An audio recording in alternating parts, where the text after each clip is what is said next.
Airstream song, cruising to the campsite singing our song. Airstream song, we are the Airstream nerds.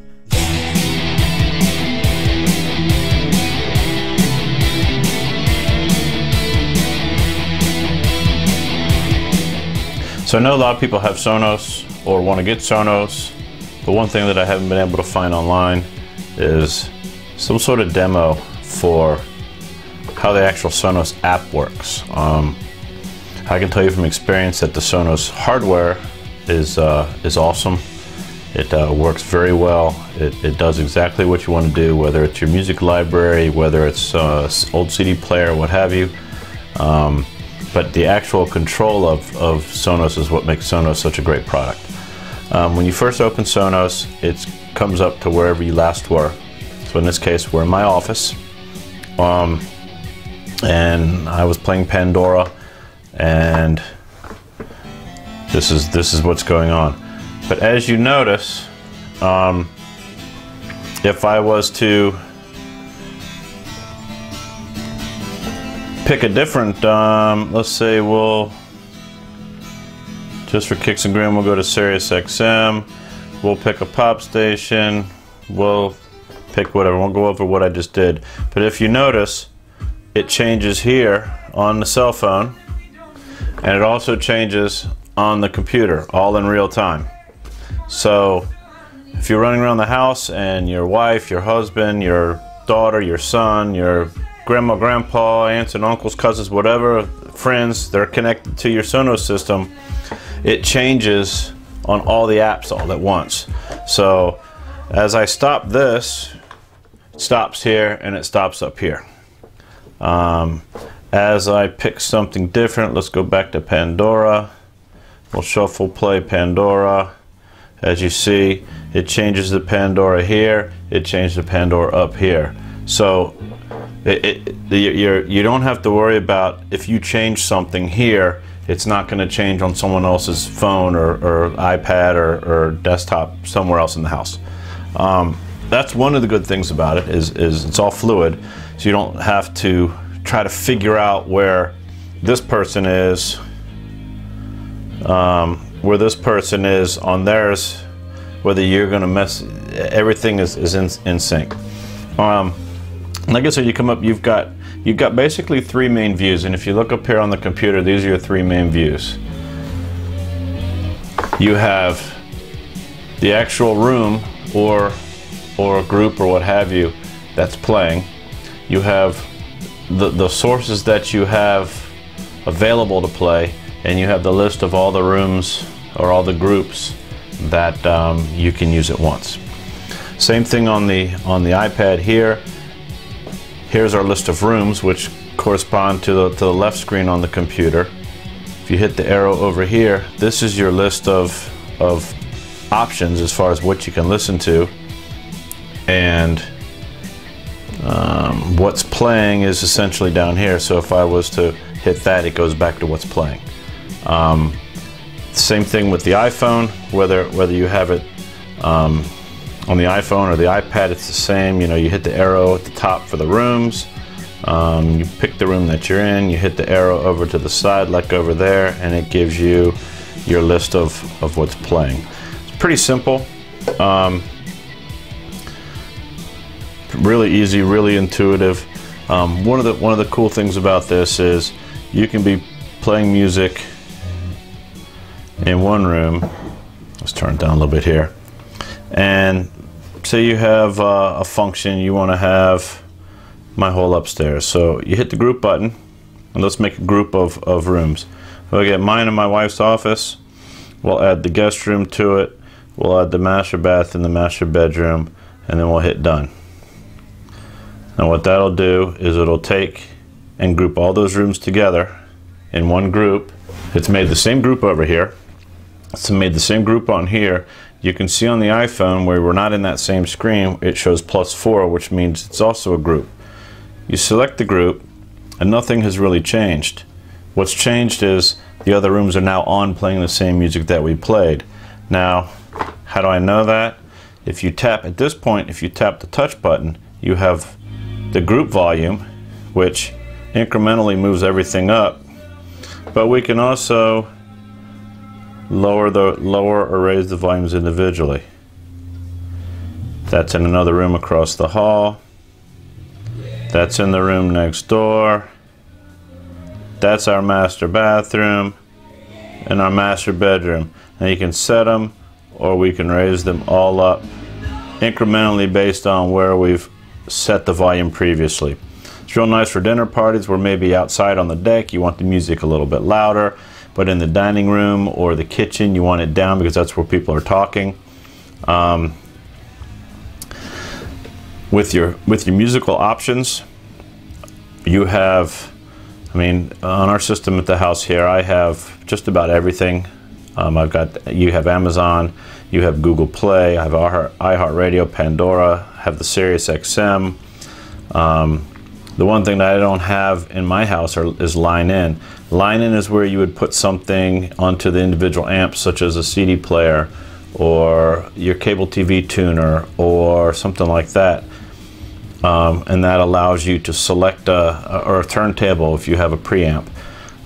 You can put those items onto your Sonos system and listen to old CDs or old cassettes, or, I mean, if you're old like me, old 8-tracks. Whatever. As long as you have a left-right RCA type audio output, you can plug in and you can play it through the Sonos system. They have tons and tons of I'm trying to find here, add music services. So say you have other music services that I didn't have listed. They have Apple Music. They have, as you can see, they've got, I mean, there's tons of stuff on here that I've never even heard of. Last FM, they have Rhapsody, they have Slacker Radio, SoundCloud, Spotify. I know a lot of people use Spotify, and they also have, they're always updating and improving on the services and the hardware itself and the software. You also, say you have a friend come over and they have their own phone. They can connect to your Sonos and control your Sonos, but they have to be on your Wi-Fi network, so that people driving by that have the Sonos app, they can't just turn on your Sonos and make it work.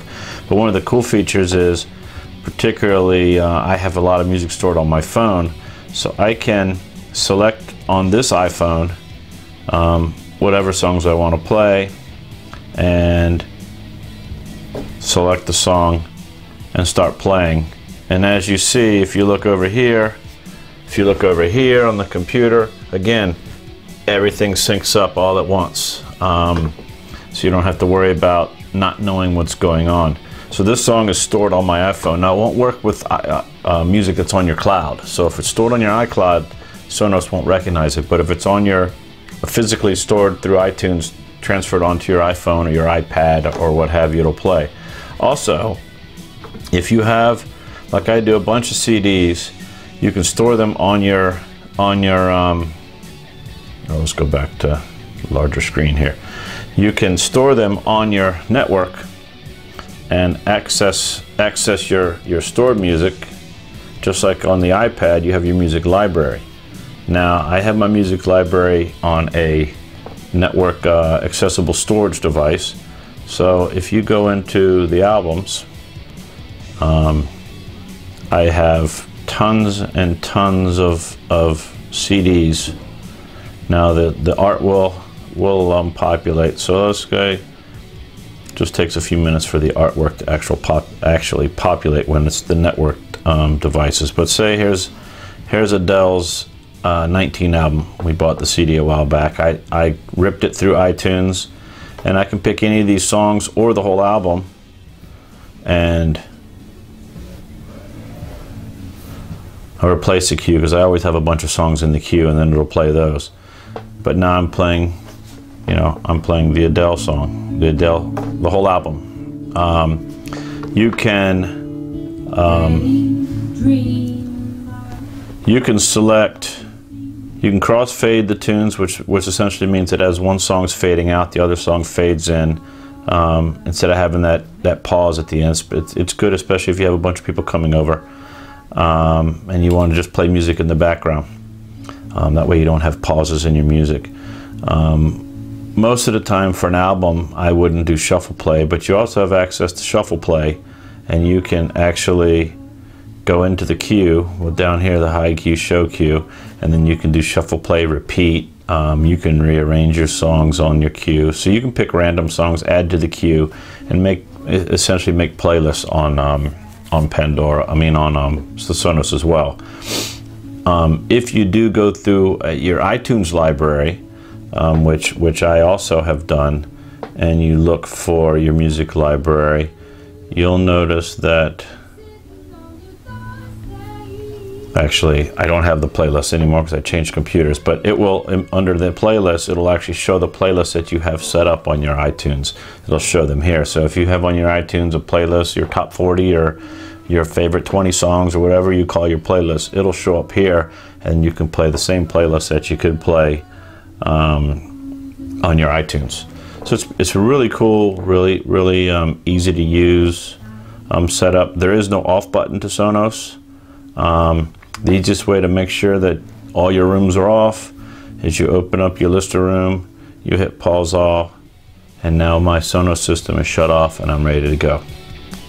Please, if you have any questions, don't hesitate to put them below.